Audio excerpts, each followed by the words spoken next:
Hello friends, welcome to my channel. ये जो मैं वीडियो बना रहा हूँ, पूरा वीडियो शेयर मार्केट के ऊपर है। इसमें मैंने पूरा शेयर मार्केट का एलाबोरेट करूँगा। जो मैंने शुरुआती स्टेज में जैसे काम किया था शेयर मार्केट में, मुझे इतने सारे नुकसान हुआ था वो मैं बता नहीं सकता। जैसे कि मैं अर्ली स्टेज में किसी दोस्त से सुन के शेयर मार्केट में घुसा। उसके बाद जो लॉसेस मैंने किया है वो अभी उस लॉसेस को मैं देखता हूँ ना, तो क्या क्या गलती किया, कैसे हुआ, वो सब याद आता है मुझे, कैसे क्या गलती हो गया। तो मैं जो इंट्रोडक्शन में बता रहा हूँ, जो मैंने गलती किया है वो कोई दूसरे के साथ ना हो, इसीलिए मैं यही वीडियो बना रहा हूँ। मुझे इतना भी पता नहीं था कोई फंडामेंटल होता है, टेक्निकल होता है शेयर मार्केट के ऊपर। उसके बाद धीरे धीरे स्टडी करने के बाद मुझे पता चला टेक्निकल भी होता है, उसके बाद फंडामेंटल भी होता है। तो मैं ये जो बता रहा हूँ पूरा टेक्निकल एनालिसिस के ऊपर बता रहा हूँ, क्योंकि हम एक कंपनी को पूरी तरह फंडामेंटली चेक नहीं कर सकते। तो जो बड़े बड़े इन्वेस्टर्स है वो क्या करते हैं, कोई कंपनी का वो बड़ा पैसा लगाते हैं तो वो फंडामेंटली चेक करते हैं। हमारा काम क्या है, जो बड़े इन्वेस्टर फंडामेंटली किस में पैसा डालते हैं या निकालते हैं उसी को हम ही फॉलो करते हैं। उसी को फॉलो करके वो चार्ट में ही दिखाई देता है, तो उसी चार्ट को फॉलो करके हम टेक्निकल एनालिसिस हिसाब से काम करते हैं। ये हो गया शेयर मार्केट में मैं जो बताने वाला हूँ टेक्निकल एनालिसिस। और मैं क्यों बता रहा हूँ, मैंने इतना लॉसेस खाया है कि मैं ये नहीं चाहता किसी दूसरे के साथ हो। मुझे इतना कोर्स करने के लिए भी सक्षम नहीं था कि पता कैसे क्या पढ़ाई करूँ, ये भी पता नहीं था। धीरे धीरे पता करने के बाद पता चला, बहुत स्टडी करने के बाद पता चला। जो मैं अभी जिस जगह पे हूँ उसी जगह पे लाने के लिए मैं ये कोशिश कर रहा हूँ यूट्यूब के जरिए से, कि दूसरे लोगों को भी ये पता चले कैसे और क्या काम होता है शेयर मार्केट में। आज ये technical analysis, candle stick, moving average, Bollinger band, MACD, RSI, Fibonacci, support, resistance, ये सब मैं बताने वाला हूँ आगे की वीडियो में। तो शुरुआती स्टेज में आज मैं बताने वाला हूँ शेयर मार्केट क्या है और कैसे क्या काम करता है, और शेयर मार्केट ऊपर नीचे किसकी वजह से होता है। तो मेरा जो चैनल है शेयर मार्केट है, उसको लाइक एंड सब्सक्राइब कर लीजिए। मैं आज बताने वाला हूँ व्हाट इज शेयर मार्केट और शेयर मार्केट कैसे काम काम करता है।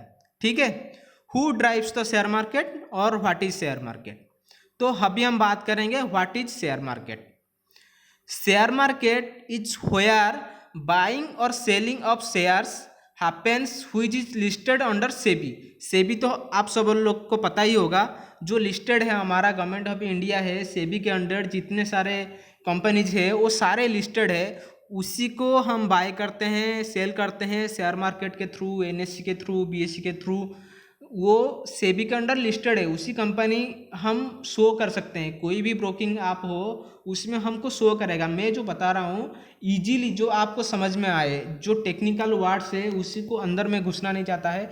जैसे आपको इजीली फंडामेंटल क्लियर होना चाहिए, ऐसे ही मैं बता रहा हूँ। ठीक है, उसके बाद व्हाट इज शेयर मार्केट में हम क्या करते हैं, बाइंग और सेलिंग करते हैं शेयर्स। कोई भी चीज़ हो, कोई सब्जी ले लो, कोई सामान ले लो, जैसे हम खरीदते हैं बेचते हैं, ऐसे ही शेयर मार्केट में होता है लीगल प्रोसीजर में। ठीक है, हम बॉन्ड्स खरीदते हैं शेयर मार्केट में, कंपनियां का शेयर करते हैं। जैसे आपका कोई भी चीज़ हो गया, कोई भी सामान हो गया, जैसे आप खरीदते हो बेचते हो, दुकान खरीदता है बेचता है, हमको पता चलता है किसी को बेच रहे हैं किसको खरीद रहे हैं। लेकिन शेयर मार्केट में ये आपको पता नहीं चलता है कौन बेच रहा है कौन खरीद रहा है। आपने खरीदा, आप कहाँ से खरीदा वो पता नहीं है, लेकिन आप लीगल थ्रू से खरीद रहे हो। यही है शेयर मार्केट का खरीदना बेचना, कितने में खरीदे कितने में बेचे, ये सब जो भी होता है। कुछ चीज़ें उधर उधर होता है, ऊपर नीचे होता है, वोलाटाइल होता है। कोई भी सामान का ऊपर जाता है कभी नीचे जाता है। रिलायंस का ही मान लो, ऊपर नीचे होते रहता है। कोई भी शेयर तो सीधा सीधा ऊपर नहीं जाएगा, सीधा सीधा नीचे नहीं जाएगा, ये ऊपर नीचे होते ही रहता है। ठीक है, तो ये किस हिसाब से काम करता है।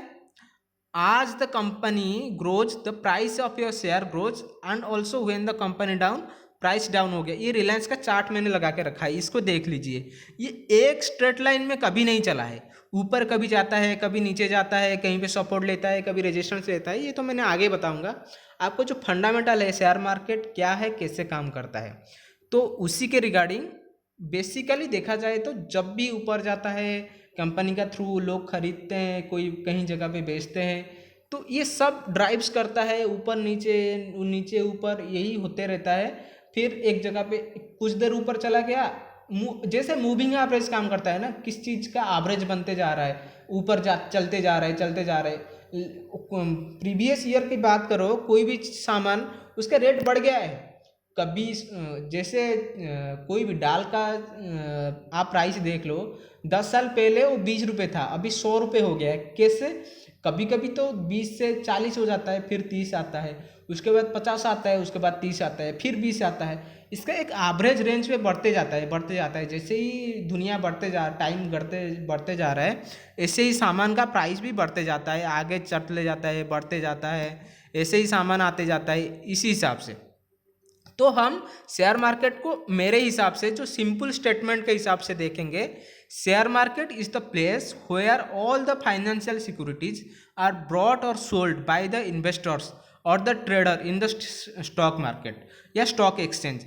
इसमें हम खरीदते हैं, बेचते हैं फाइनेंशियल सिक्योरिटीज के हिसाब से, तो उसी हिसाब से शेयर मार्केट का काम ही होता है। ठीक है, अभी हम बात करेंगे who drives the share market. Share market जब ऊपर नीचे होता है, किसी वजह से होता है।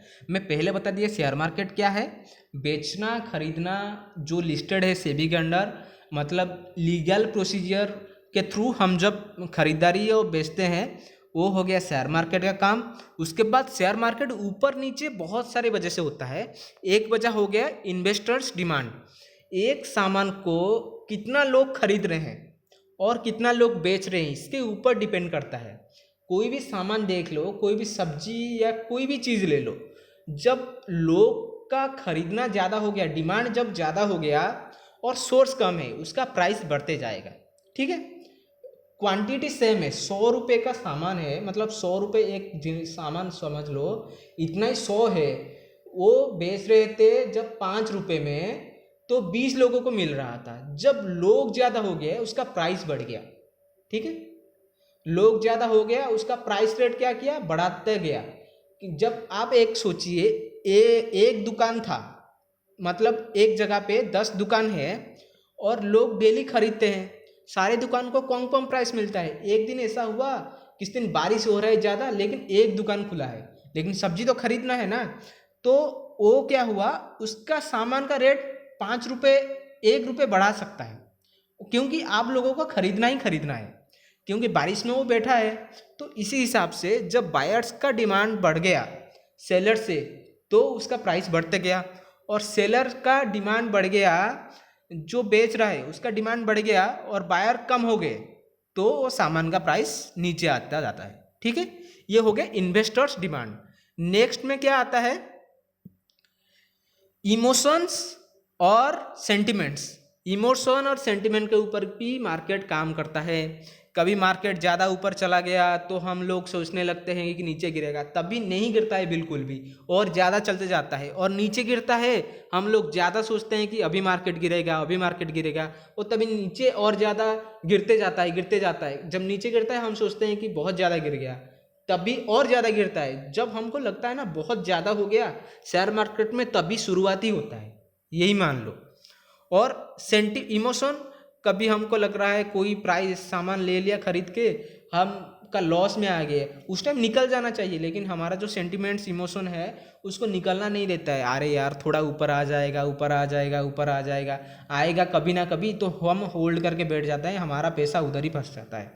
यही वजह है हमारा शेयर मार्केट में नुकसानी खाने का और ऊपर नीचे होने का शेयर मार्केट में। और भी बात है, और क्या है, ग्लोबल कंडीशन। ठीक है, ग्लोबल का कंडीशन पूरा ऑल इंडिया को छोड़ दो, इंडिया के साथ साथ दूसरा कंट्री भी हमारा फाइनेंशियल मार्केट के साथ जुड़ा हुआ है। ओनली हम ही इंडिया वाले एनएससी में ट्रेड नहीं कर रहे हैं, पूरा ऑल वर्ल्ड का भी कर रहा है। तो ग्लोबल मार्केट के ऊपर डिपेंड करता है। बड़े बड़े इन्वेस्टर्स, जैसे हमारा मार्केट है ना, वो नेस्डैक के साथ अटैच हुआ है और डाउ के साथ है, सारे इंट्रा कनेक्टेड है। तो वो जब से बड़े मार्केट नीचे गिरते रहता है तो हमारा ही गिरेगा। ठीक है, कोई भी स्टॉक एक्सचेंज ले लो, जैसे उनका कंडीशन भी नीचे आ रहा है तो हमारा कंडीशन भी नीचे आएगा। ऐसा नहीं है कि उनका ज़्यादा गिर रहा है हमारा ज़्यादा गिरेगा, लेकिन गिरने का उनका उसी हिसाब से गिर रहा है तो हमारा भी गिरेगा।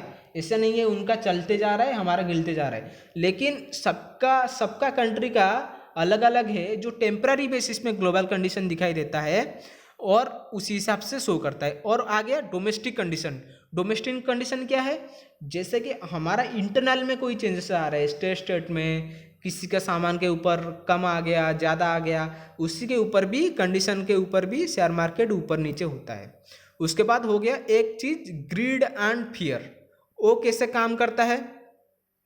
कभी कभी कोई चीज़ को लेके एक चीज़ को लेके हम डर जाते हैं, कोई भी सामान को, वो शायद ख़राब मिल जाएगा या ज़्यादा बुरा हो जाएगा, सामान खरीद लिए ऊपर नहीं जाएगा, कुछ दिन वो मार्केट में रुक गया तभी नीचे गिर गया, सॉरी नीचे गिरने का चांसेस रह जाता है, तब भी हमारा मन में ज़्यादातर ग्रीड और फियर आता है, तभी भी शेयर मार्केट ऊपर नीचे होता है। ये जो मैंने सारे बात किया उसी इमोशन और सारे इमोशन से जुड़ा हुआ है। हमारा कोई भी चीज़ ले लो, आप मार्केट में जब काम कर रहे होंगे आपको पता चल रहा होगा, जब तक आप पेपर ट्रेडिंग कर रहे होगे आप सबका अच्छा चल रहा होगा, जब आप खरीद लिए ना पैसे देके, तब आपका मन में सारे चीज़ आएगा, ये शायद ऊपर जाएगा शायद नीचे जाएगा, ये जो किंतु परंतु लग जाता है ना, उसमें हमारा सबसे ज़्यादा घाटा होता है। लेकिन ये सब हम चीज़ को कंट्रोल कर सकते हैं कब? जब टेक्निकल एनालिसिस आपको सही से पता चलेगा, उसी को देख के आप थोड़ा सा कॉन्फिडेंस बन सकते हो। ये तो सारी चीज़ अपना रहेगा, जब तक आपका एक्सपीरियंस नहीं मिला है, मैं मेरी बात कर रहा हूँ, टेक्निकल एनालिसिस पता होने के बाद भी जब हमारा साइकोलॉजिकल फैक्टर है वो भी बहुत मैटर करता है। मैं आगे बताते जाऊंगा, टेक्निकल के बाद साइकोलॉजिकल की बात करूंगा, लेकिन ये सारे साइकोलॉजिकल का अंदर ही काम करते रहता है। उसका नेक्स्ट चीज़ क्या है? पॉलिटिक्स। आप लोगों को तो सब कुछ पता होगा पॉलिटिक्स कितना अच्छा इम्पैक्ट करता है शेयर मार्केट के ऊपर। कोई सरकार अच्छा रहता है, कोई सरकार बुरा रहता है, अपने बारे में सोचता है, कोई सरकार देश के बारे में सोचता है। जैसे मोदी सरकार चल रहा है, वो देश के बारे में सोच रहा है, अपने बारे में भी सोच रहा है, उसके साथ साथ देश के बारे में भी सोच रहा है, देश का डेवलपमेंट कर रहा है। वो इम्पैक्ट आपको दिखाई दे रहा है अभी शेयर मार्केट में। मार्केट 7,000 से कोरोना की वजह से नीचे आ गया था ना, और स्ट्रेट लाइन में ऊपर चला गया रॉकेट जैसा। तो ये सब इम्पैक्ट पड़ता है पॉलिटिक्स का भी। कौन आपका देश चला रहा है वो सब डिपेंड करता है पॉलिटिक्स में। पॉलिटिक्स शेयर मार्केट को भी डिपेंड करता है। शेयर मार्केट ऐसा चीज़ है ना, आपका जीवन से जुड़ा हुआ है। आप मार्केट में अच्छे से जब काम करोगे, वो आपका पूरा साइकोलॉजिकल बिहेवियर आपका नेचर के साथ काम करता है। वो समझ जाता है पहले से मार्केट कैसे काम करेगा और कैसे आगे चलेगा, आगे बढ़ेगा। वो पहले से ही तय करके मार्केट ऊपर जाके खड़ा हो जाता है एक जगह पे। आपको समझ से पहले वो काम कर लेता है। आप सोचे नहीं होंगे, आप कोविड के टाइम सोचे थे कभी मार्केट इतना ऊपर आएगा? अभी कोविड तो खत्म हो रहा है, लेकिन अब तक मार्केट अभी एक जगह पे पहुंच गया। तो ये सारे चीज़ काम करता है मार्केट बिहेवियर में। और डिजास्टर हो गया, ये शॉर्ट टाइम में कहीं पे नेचुरल कैलेमिटीज हो गया, जैसे कि सुनामी आ गया, भूकंप आ गया, कहीं जंगल में आग लग गया, ये सारे चीज़ ऊपर नीचे होते रहता है शेयर मार्केट को ऊपर नीचे करने में। ठीक है, उसके बाद आ गया करेंसी रेट। करेंसी रेट ऊपर नीचे होते रहता है, जैसे कि हमारा रुपीज और डॉलर का चलता है ज़्यादातर, ऐसे ही जब ऊपर नीचे करेंसी होता है मार्केट उसी हिसाब से भी काम करता है, ऊपर नीचे होता है। ये सारे फैक्टर हमारा आ गया। एक हो गया सप्लाई डिमांड बेसिकली, उसके बाद करेंसी रेट आ गया, ग्रीड एंड फियर हो गया, इमोशंस हो गया, सेंटिमेंट्स हो गया, नेचुरल कैलामिटीज हो गया। ये सारे चीज़ मार्केट को आगे पीछे करने में या ऊपर नीचे करने में काम करता है। और मार्केट ऐसे ही काम करता है, सीधा सीधा कहीं चल जाएगा तो कोई भी इन्वेस्ट कर सकता है ना। तो शेयर मार्केट का बेसिक चीज़ ऐसा मैंने बता रहा हूँ कि शेयर मार्केट हम खरीदारी करते हैं, बेचते हैं, जो कि सेबी के अंडर लिस्टेड है। हमारा इंडिया का जो सेबी के अंडर लिस्टेड है, हम पूरा लीगल थ्रू काम करते हैं। और जो ड्राइव्स करता है मार्केट ऊपर नीचे होता है उसी की वजह से होता है। उसके बाद मैं मेरा नेक्स्ट वीडियो में बताऊंगा कैंडलस्टिक के बारे में, क्या है कैसा है, और टेक्निकल एनालिसिस के बारे में बता रहा हूँ। ये मेरा बेसिक स्टार्टिंग है। ये वीडियो में मैंने बस शेयर मार्केट कैसे और कैसे क्या काम करता है उसी के बारे में बता रहा हूँ। आज के लिए इतना ही, थैंक यू।